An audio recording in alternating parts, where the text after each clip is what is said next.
shout out to the whole playback gang when y'all end up playing this back because I know y'all gonna play this motherfucking shit back. Y'all know how we do it. Let me go get this J real quick.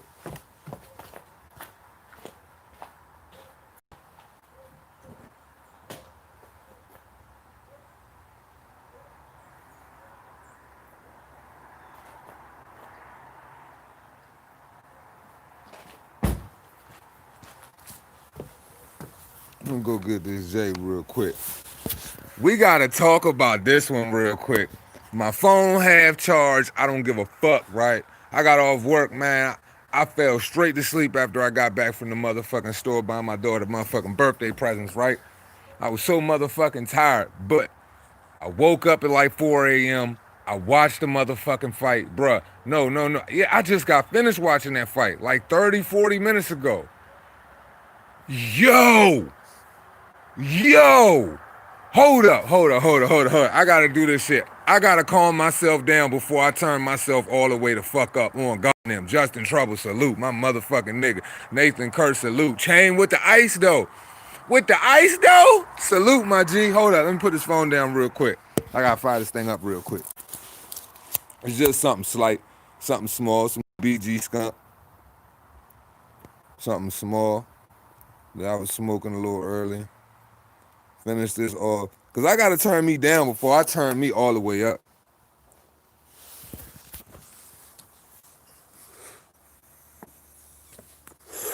No question. No question. No question. No debate. No debate. It can't even be denied, bruh. It can't even be denied. I ain't seen no shit like that in God knows how long, bruh. That shit was motherfucking awesome, bro. We gonna go all about the highs, and then of course y'all know I gotta dig into the lows, cause there are a lot of lows, and I'm a little disappointed in somebody's actions in the fight. But the motherfucking fight was the best shit I saw, yo. That was the best shit I saw.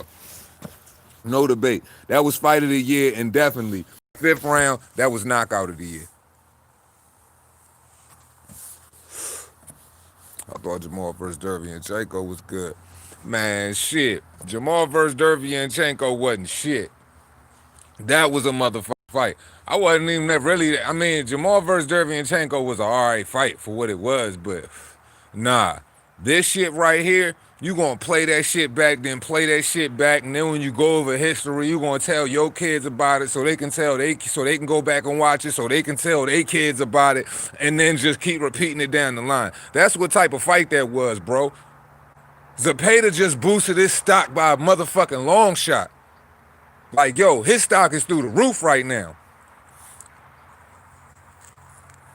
The way that boy went out there and boxed, I don't even want to go there yet. But the motherfucking fight was awesome. You can't deny that one, dog. Like, I saw what? Hold up. I saw Baranchyk knock this nigga down 2 times in the first round, I believe. And then Zepeda rock him and knock him down. So then I'm all the way twisted up. I'm like, what the fuck? What the fuck is this shit? So then what happened after that? Boom. Another knockdown. I think it was like, what? 5 or 6 knockdowns in like the first round or some shit. Yo, them niggas was 72 nitty salute. Them niggas was knocking each other head off. That was the dopest shit I seen, bro. For real. Now, you know what I'm saying? Now we can, you know what I mean? That was an awesome fight, yo. That was an awesome fight. And like for real, niggas was already talking about it. We was already talking about it prior to the pandemic, all the pushbacks and all of that shit anyway. That was one of the most sought after fights to see that year. I remember me and Mark was talking about that shit a while ago. You know what I'm saying? We was talking about all the fights we wanted to see in 2020, dog. That was one that was at the top of the list too, because we was getting hit with some shit. But that shit, dog, for all of the bullshit we went through in boxing and everything that's been going on in boxing, yo, man, bag me the fuck up. That shit was all the way the fuck lit. Like, that was what boxing needed. That shit I was just talking about the other morning, dog. Yeah.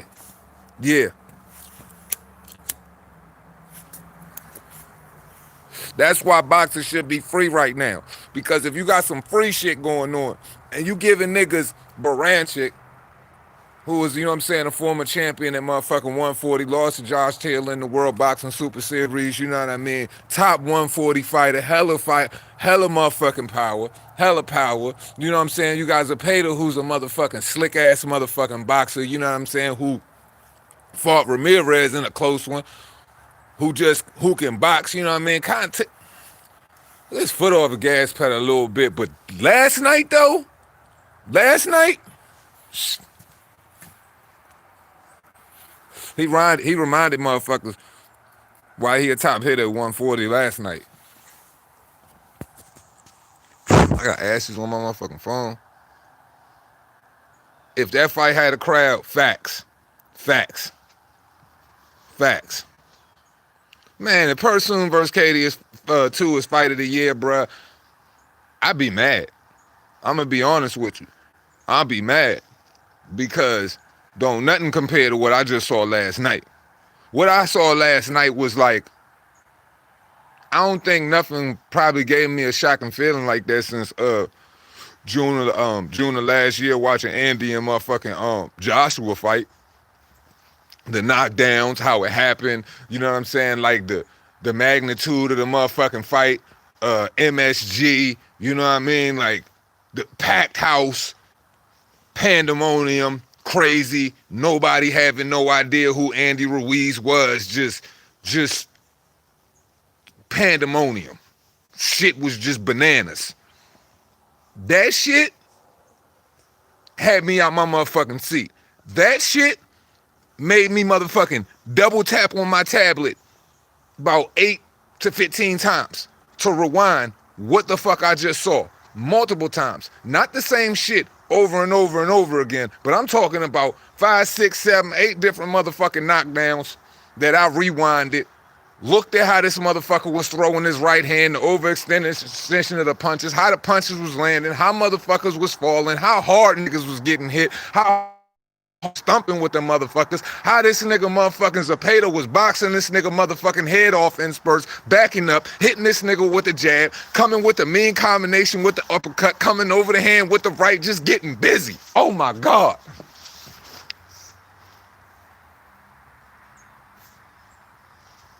That shit was fire. That shit was fire. I really want to yell louder than that, but you know what I'm saying? My motherfucking cousin house is next door. And my other cousin house is in front of me, so I don't want to like, yeah, it's still dumbass early. And you know family will cuss you out faster than, you know what I'm saying, a neighbor who ain't your family. Okay, oh, I need to see that fight. Dylan getting KO got me. Oh yeah. But see, the difference between Dylan versus Povetkin and this where I'm gonna say the difference in that shit is.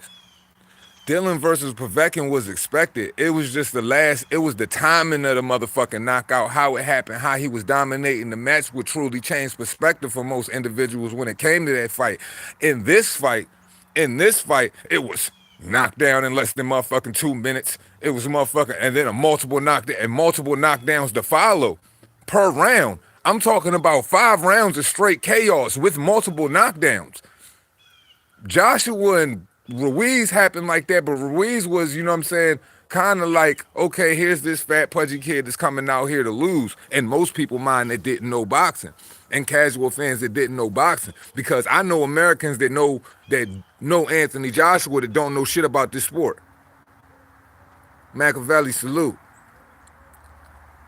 So for Dillian White and motherfucking Alexander Povetkin, basically what I'm saying is Alexander Povetkin was a top 5 motherfucking top 6 heavyweight, and we already knew his skill set, and we already knew that Dillian White wasn't no shoe-in to win that fight. That's how it just changes things in that aspect. But for the shock value for last night's fight compared to motherfucking what I motherfucking watched June of last year, yeah, that shit was on that same level because people didn't feel like Anthony Joshua should have been in that position. Not saying that Zepeda or Baranchyk should have been in that position. I'm just saying The shock value from what you saw in the knockdowns and how exciting the fight was, we ain't got no shit like that, and I don't know how long. George, salute.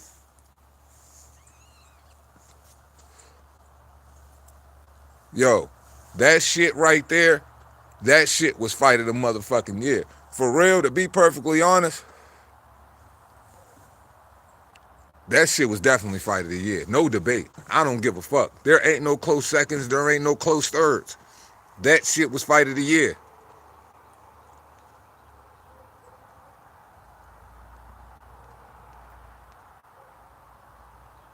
Man, look, man. Now I gotta get into the Reaper shit. Now I gotta get into the Reaper shit. What the fuck is Ivan Baranchyk's problem, man? This dude could be one of the motherfucking best motherfucking fighters at 140, but this dude don't have no motherfucking jab. He refuses to throw a jab. When y'all go back and watch that fight a motherfucking second time, I'm telling y'all, what y'all are gonna see, y'all gonna see an individual with hella power, an individual with devastating body shots, an individual that all he gotta do is barely touch you on your motherfucking chin, and this motherfucker will knock you the motherfucking fuck out. But the only problem with this dude was last night is he made motherfucking Zepeda fight looked way easier for him than he absolutely had to. That fight did not have to look that easy for him if Baranchyk would have threw a fucking jab. If he would have actually implemented a jab in the fight instead of just going in that jump, winging motherfucking big ass right hooks, overextending when he out of range completely. The one shot where he won were in the fucking fourth round, he was so motherfucking out of fucking range. When he winged that shit, his whole face was left wide open on the right side, on the opposite side of that man's body. He got cracked. Boom. Motherfucking left hand cracked him. Then came a right left combination, put his ass straight to sleep. Put him to sleep. And he was doing that shit all night. For all of the great motherfucking all of the great knockdowns and all of the great work he put in, bro, he blew the work by motherfucking not using no jab. Bruh, that's why fundamentals in boxing is everything, bro. You be surprised what a jab sets up for you. For all of the power that that dude got and for the devastating shots that that man landed on Zepeda last night, if he would have fucking implemented a jab, it would have truly changed the outcome of that fight. Zepeda wouldn't have had no chance. Zepeda got the motherfucking work how he wanted to work comfortably. The 5 rounds of that fight, even under duress, because to throw a jab and he kept just winging hooks. All he had to do was just step back and use his boxing, pivot a little bit, give him a couple shots, let him feel it. Boom. The shots were so accurate because he was so wide open because everything he threw on that shit had extra motherfucking steam on it. Extra steam on it. And it came like this. It's always a dip. It's always a dip. And whatever hook he throws, he dips to the side of that body like this and goes into it. So every time that man just sitting, let me lay back off of it a little bit. Let me let this motherfucker wing that joint out here, and I'm going to just piece him up. I'm going to get a little bit back foot, and then once I catch him with this nasty motherfucking shot, I'm going to come in and I'm going to do damage on his ass. And there was so many flawless shots on his chin. How many times did that man have his motherfucking back to him in that fight? In that fight so many times by overextending a right or a left hook, it wasn't even funny. One of the knockdowns wasn't even counted for real. There should have been an extra knockdown counted in the fight. Baranchyk, man, it just disappointed me, bro. It disappointed me because I'm like, man, this kid is so good. He got so much motherfucking power, and when he walk in that bitch, he look Ivan Drago strong, man. That if he implemented a jab and actually worked his motherfucking boxing, he could provide so much. He could have really hurt that boy. Because when he was hitting him with them body shots, oh my God. He lost me with them motherfucking hooks. Spartan salute. He lost me with that shit. But overall, great motherfucking fight. Great fight. I say this about Baranchyk. All Baranchyk got to do, Baranchyk can come back. Baranchyk, you can come back, dog. You still one of the top fighters at 140, regardless if you took this L or not. You had 384 motherfucking days since your last motherfucking fight, dog. I'm just saying this, bro. If you gotta, man, work on throwing your jab. I don't care, bro. If I'm his coach, I'm making that nigga do nothing but jab for the next 3 to 6 months. because obviously it's something in his motherfucking repertoire that he ignores. I don't know if he just refuses to do it, man. This dude got so much vicious intention. He just purely wants to knock your head off. And the thing about it is he got a gas tank. We know the nigga can go 12 rounds. But just put a jab in there, bruh. Put a motherfucking jab in there. If you put a jab in there, like, nigga, it's gonna change shit for you. This nigga said 3 a.m. I found a big ass pit bull on my porch. Man said I would have motherfucking opened that door and I would have closed that bitch right back. First I would have seen, I'd had to see what kind of time he on. Victor, salute. Man, look, man. Dude, them boys went out there and beat the shit out of each other last night, man. If y'all ain't watched that fight, go watch it. I mean, go watch that shit right now. That's the only fight I watched. I woke up 4 o'clock in the morning catching that shit like, I can't believe it. I can't believe what I'm seeing right now. That's what boxing need, bro. Give it, man, look, more freebies like that. Gotta throw niggas more freebies like that. If that continues to happen in motherfucking the sport of boxing, bro, I'm telling you, you can see a resurgence of motherfuckers really running back to the against sport, man. But tell that boy to throw a fucking jab. Yeah, man, my fucking, man, shit, I don't got no dogs, man.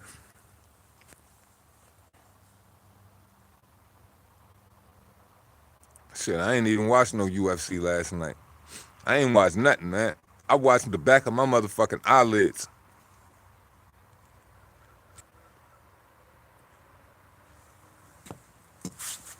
So yeah, overall, you could just get them niggas fight of the year right now, man. Let's just end it. Watching Holmes versus Aldana. Yeah, that shit was on my ESPN Plus though. I ain't watched it. I cut on ESPN Plus to catch that motherfucking playback of that fight. And then when I saw D bald head ass,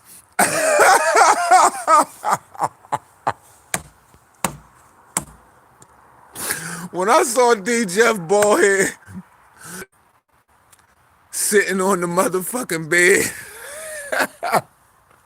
when I woke up out my sleep, and that nigga was so hyped early in the morning, dog. He wanted to be so hyped too, right? But you could tell he had to be quiet because motherfucking wifey must have been in there or something.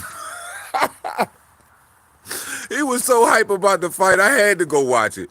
I went straight to it and watched it, bro. Didn't disappoint at all. That nigga D-head was glowing in the bed off the white sheets. I like, look at this light-skinned, bald-head ass nigga, man. Oh, Mr. Clean with the goatee looking boy. Pastor Eric Miller, salute. That's my man. That's my man. He put a fresh polish on that joint before he jumped in the bed. Man, the fight was so motherfucking good, it made him pull the rest of the hair. Psych D, I love you, nigga. Yup, we still got one more to go. And guess what? That shit is only like 2 weeks away. Yo, that shit was like a bedtime story. It was like bedtime stories from Bald D Jeff.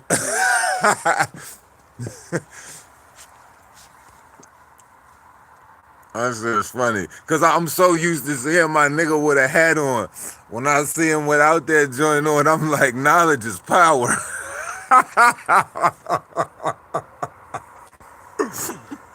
That's my nigga.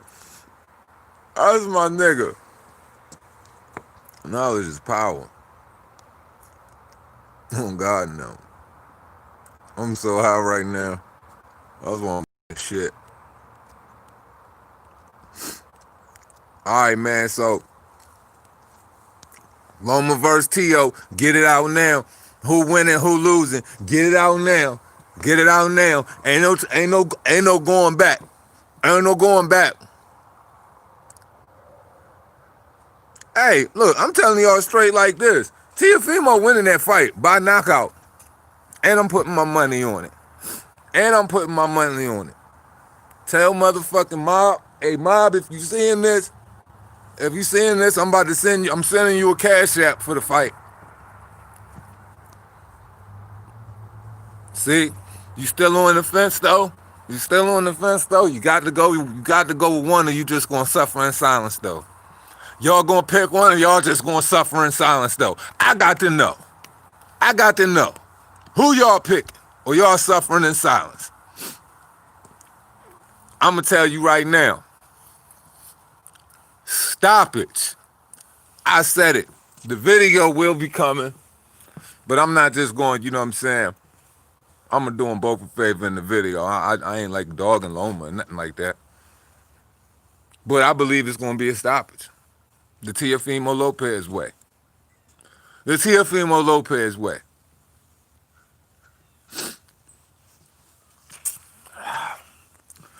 Yeah, ain't nobody supposed to be convinced, man. It's all on, cause like at the end of the day, people feel how they feel about a certain individual skill. It ain't even about trying to persuade nobody and no shit like that. You feel however you feel about a certain fighter. Shit, if you feel like Loma got that, if you feel like he got dog ass skill and he can't beat him, that's what it is.